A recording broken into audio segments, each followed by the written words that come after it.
वक्त बात करेंगे पर्पस पे। किस पे बात करेंगे आज? पर्पस पे। पर्पस पे बात करना इसलिए हम लोगों का आज ज़रूरी है क्योंकि कहीं ना कहीं हम लोग भटक रहे हैं और हम लोग को कामयाबी नहीं मिल रही है। उसके कई कारण हैं। सबसे पहला कारण हमारा पर्पस क्लियर नहीं है, और जिसका पर्पस क्लियर नहीं है वो किसी भी क्षेत्र में कभी भी सफल नहीं हो सकता है। तो पर्पस पे मैं आपको एक उदाहरण दूं। मानो एक तालाब है और उसमें इतना पानी है कि अगर कोई कूदे तो वो डूब के मर सकता है। अगर मैं आपसे कहती हूँ इसमें कूद जाओ तो आप लोग कूदेंगे? नहीं। क्यों? क्योंकि हमको तैरना नहीं आता है। हमको पता है हम इसमें कूदेंगे तो डूब जाएंगे। लेकिन इसकी जगह अगर हमारा बच्चा उसमें गिर जाए और तब मैं आपसे कहूँ भी ना इसमें कूदो, तो उस कंडीशन पे आप क्या करेंगे? कूद जाएंगे। क्यों? क्योंकि अब आपको एक पर्पस मिल गया, एक कारण मिल गया। जब हमारा कारण या पर्पस क्लियर होता है तो हम डूबने या मरने से नहीं डरते हैं। तो कहने का मतलब है जब तक हमारा पर्पस मजबूत नहीं होगा तब तक हम कहीं भी सफल नहीं हो पाएंगे। और पर्पस सफल होने के लिए हमें बहुत कुछ सीखना पड़ता है, समझना पड़ता है, करना पड़ता है। उसके लिए आपको जैसे हमारे रोशन सर आज मीटिंग कर रहे थे, हम उनकी मीटिंग देख रहे थे, तो उसमें उनने अपनी टीम के एक लीडर की बात बताई। बोले ये मैं आपको सच्ची बात बता रहा हूँ, उनके टीम में जब वो लीडर था उससे पूछा गया तुम पहली तारीख को पीवी क्यों नहीं बनाते हो? तो वो बोला मेरे पास पैसे नहीं है। उन्हें पैसे नहीं है, वो थोड़ा सोच में पड़ गए। तो बोले पहली तारीख को तो पूरी टीम पीवी बनाती है और 3000 पीवी बनाती है। आखिर वो लोग जो पहली तारीख को पीवी बना रहे हैं क्या उन सबके पास पैसे हैं? तो बोला नहीं, उन सबके पास भी पैसे नहीं है। तो बोले वो फिर पहली तारीख को पीवी क्यों बनाते हैं? तो बोला वो लोग बना लेते हैं पर हम नहीं बना पाते हैं। तो उसने मुझे घुमा के, कहीं रोशन सर को घुमा के, उसने दूसरा कारण उसका रखा कि हम फील्ड में नहीं जाते हैं, इस बार हम फील्ड में नहीं जा पाए। तो नहीं फील्ड में क्यों नहीं गए? फील्ड में इसलिए नहीं गए क्योंकि धूप बहुत थी। बोले अच्छा। बोले इसका क्या मतलब? बोले जब हम फील्ड में गए नहीं, हमारा प्रोडक्ट बिका नहीं, इसलिए हम पहली तारीख को पीवी नहीं बना सकते हैं। तो वो कुल मिला के सर समझ गए इस बात को कि इसका पर्पस क्लियर नहीं है, इसलिए इसके पास बहानों की लिस्ट लंबी है। तो उन्होंने पूछा कभी मार्केट गए हो? बोले हाँ गए हैं। आपने तरबूज बेचने वाला, खरबूज बेचने वाला, आइसक्रीम बेचने वाले, सब्जी बेचने वाले, ठेला लगाने वाले देखे हैं? बोले हाँ देखे हैं। बोले वो उनके लिए भी धूप है, उनके लिए भी बारिश है, उनके लिए भी ठंड है, लेकिन वो 12 महीने काम क्यों करते हैं? बताओगे आप लोग क्यों करते हैं? कमाने के लिए। कमाने के लिए नहीं, कमाने के लिए तो हम लोग भी फील्ड पे उतरे। वो इसलिए वहाँ जा रहे हैं, उन्हें पता है अगर आज मैंने ठेला अपना बंद कर दिया तो मेरे बीवी और बच्चे जो मेरे सहारे हैं उन्हें खाना नहीं मिलेगा, उन बच्चों को मैं अच्छी शिक्षा नहीं दे पाऊँगा। अगर गर्मी है, बरसात है, वो अपने छाता लगा के भी काम करेंगे, लेकिन काम करेंगे। वो ये बहाना नहीं बनाएंगे कि आज हम ठेला नहीं लगाएंगे, आज हम फल नहीं बेचेंगे, आज हम ये काम नहीं करेंगे, आज हमको।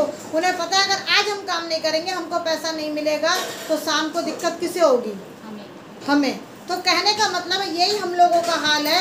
जिनका पर्पस क्लियर नहीं है उन लोगों के पास बहानों की लिस्ट लंबी है। धूप बहुत है, आज हम फील्ड में नहीं जा पाए, आज मेरे पास पैसा नहीं है, इसलिए हमारा पीवी इस महीने नहीं बन पा रहा है। जो पीवी हमारा पहली तारीख को बनना चाहिए वो कब बनता है? 31 को। ये तो हम लोगों को अपनी डीएक्शन कंपनी और डॉक्टर लिम का एहसान मानना चाहिए जो हम लोग 31 को पीवी बनाते हैं फिर भी हमें बोनस दे देते हैं। मतलब जो काम हमें पहली तारीख को करना चाहिए अगर वो हम 31 को करें, भाई हम लोग अपने बच्चे से हमेशा चाहते हैं वो फर्स्ट आए, चाहते हैं। हम लोग हमेशा लास्ट में क्यों आते हैं, वो भी नीचे से? क्यों? क्योंकि हमारा पर्पस क्लियर नहीं है। जिसका पर्पस क्लियर होगा वो यहाँ पे पहली को पीवी बनाता है, जिसका पर्पस क्लियर नहीं है वो 31 को काम करता है। तो कहने का मतलब हम लोगों को अपना पर्पस क्लियर करना है कि हम ये काम क्यों कर रहे हैं। हम बच्चों की शिक्षा के लिए कर रहे हैं, हम घर बनाने के लिए कर रहे हैं, या हम और सुख सुविधाओं के लिए कर रहे हैं, या हम अपने बच्चों को विरासत छोड़ के जाना चाहते हैं। हम चाहते हैं क्या? हम डीएक्शन करना क्यों चाहते हैं? जब हमारा ये क्लियर हो जाएगा तो हमारे सारे बहाने खत्म हो जाएंगे, क्योंकि हमारा पर्पस क्लियर है कि हमें डीएक्शन क्यों करना है। और करना है तो करना। अब डीएक्शन करने के लिए हमको सीखना बहुत ज़रूरी है। बगैर सीखे या कुछ नहीं हो सकता है। अगर आप डीएक्शन करना ही चाहते हैं तो आपको वो सारे काम करने पड़ेंगे जो डीएक्शन में करने ज़रूरी हैं। वो क्या काम है? हमको पर डे मीटिंग अटेंड करनी पड़ेगी, बड़े बड़े सेमिनारों में भी जाना पड़ेगा, कैंप भी अटेंड करने पड़ेंगे, होम मीटिंग खुद करनी पड़ेगी, सेंटर मीटिंग करनी पड़ेगी। ये सारे काम जब हम करेंगे तो हम अच्छे से सीख जाएंगे, और जब सीख जाएंगे तो काम हो सकता है। क्यों कहा जाता है बगैर सीखे साइकिल नहीं चल सकती है, तो बगैर सीखे हम लोग पैसा कैसे कमा सकते हैं? भाई बगैर सीखे हम लेडीज हैं, रोटी नहीं बना सकते, उसके लिए भी हमें कई दिन प्रैक्टिस करनी पड़ती है। तब अगर आज हमारे आँख पे कोई पट्टी बांध दे हम लोग रोटी गोल बना लेते हैं, है ऐसा नहीं है? फिर डीएक्शन में तो हम पैसा कमाने आए, यहाँ बगैर सीखे कुछ नहीं हो सकता है। यहाँ सीखना तो सीखना ही है, और डीएक्शन में पैसा कमाने के लिए मात्र 3 स्टेप काम करना है। क्या करना है? 3 स्टेप। और 3 स्टेप कौन से हैं वो मैं बताती हूँ आप लोग को। आपको पैसा किस समय में चाहिए? जैसे हम लोग कहते हैं 1 लाख, क्या कहते हैं? अगर आप डीएक्शन में काम करेंगे तो आपको 1 लाख रुपए प्रति माह बोनस आ सकता है। तो उसके लिए हमारे पास 3 स्टेप है। पहला है 5 साल। क्या है?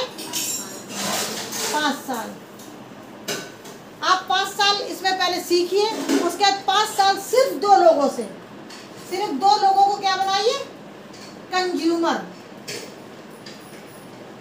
हर महीने 2 लोगों को क्या बनाएंगे? कंज्यूमर। अगर हर महीने आप 2 कंज्यूमर बनाएंगे तो आप 5 साल में 1 लाख रुपए पे पहुंच जाएंगे। और अगर आप 3 साल में 3 कंज्यूमर बनाते हैं तो आप 1 लाख पे पहुंच जाएंगे। और आप 1 साल में फिर हर महीने 6 कंज्यूमर बनाते हैं तो आप 1 साल में 1 लाख पर पहुंच जाएंगे। क्यों? क्योंकि जब हम 5 हम कंज्यूमर बनाते हैं तो हमको एक ही एक्टिव मिलता है। उसमें कौन मिलता है? एक्टिव। एक ही एक्टिव डिस्ट्रीब्यूटर हमको मिलेगा, और उसी पे फोकस करके जो काम हम कर रहे हैं वही हम उसे डुप्लीकेट कराएंगे। और जब उसे डुप्लीकेट कराएंगे तो ये काम तेज़ी से बढ़ेगा और हमारा 1 लाख रुपए का बोनस आने लगेगा। जो भी इस नियम को फॉलो करेगा, जिसे 1 लाख, अभी आप लोगों के ऊपर है, आप 5 साल में चाहते हो, 3 लाख में चाहते हो या 1 साल में, ये आप लोगों के ऊपर है, मेरे ऊपर नहीं है। आपको पैसा 5 साल में चाहिए, 3 साल में चाहिए या 1 साल में चाहिए। अगर 5 साल में चाहिए तो 2 कंज्यूमर, 3 साल में चाहिए तो 3, और 1 साल में चाहिए तो 6 कंज्यूमर। और जो काम हम खुद कर रहे हैं वही काम हमें उन्हें भी सिखाना है, क्योंकि ये बिजनेस सीखने और सिखाने का है। लोग कहते कि ये जोड़ने का बिजनेस है, नहीं। क्या ये प्रोडक्ट बेचने का बिजनेस है? ना ये जोड़ने का बिजनेस है, ना ये प्रोडक्ट बेचने का बिजनेस है। ये सीखने और सिखाने का बिजनेस है। जो सीख जाएगा अच्छे से वो ही सिखा लेगा, और जो सीखेगा नहीं वो नहीं सिखा पाएगा। तो यहाँ आपको ये क्लियर हुआ हमें क्या करना है। अब आप लोग को खुद फैसला करना है हमें 1 लाख रुपए कब तक चाहिए, क्योंकि 5 में से हमें एक ही एक्टिव मिलेगा, ये याद रखिए। 5 के 5 एक्टिव नहीं होंगे, 5 के 5 आपकी बात नहीं मानेंगे। उन 5 में से 4 ऐसे होंगे जिनका चाय का डिब्बा 1 साल में भी ख़त्म नहीं होगा। उन्हीं में से ऐसे भी होंगे जिनका डिब्बा 3 महीने में ख़त्म होगा। वो 3 महीने बाद उन्हें याद आएगा कि हमको चाय लेनी है, हमको पेस्ट लेना है। लेकिन एक्टिव कितने मिलेंगे हमें? 1। ये हमें पता कैसे चलेगा वो एक्टिव है? वो हमारी सारी बात मानेगा, वो सीखने के लिए हर समय तैयार रहेगा। उसे हम जब भी सीखने के लिए बुलाएंगे वो सीखेगा, और हम उससे कहेंगे आप अपने घर भी होम मीटिंग कराइए तो वो तैयार हो जाएगा। और जो बहाने बना रहा है तो समझ जाइए वो एक्टिव नहीं है, हमको दूसरा देखना है। ऐसा नहीं उसे छोड़ना उसे भी नहीं है, क्योंकि हो सकता है वो धीरे धीरे हम लोगों को देख के एक्टिव हो जाए, लेकिन जो एक्टिव है उस पर हमें ज़्यादा फोकस करना होता है। ठीक है, बंद करो।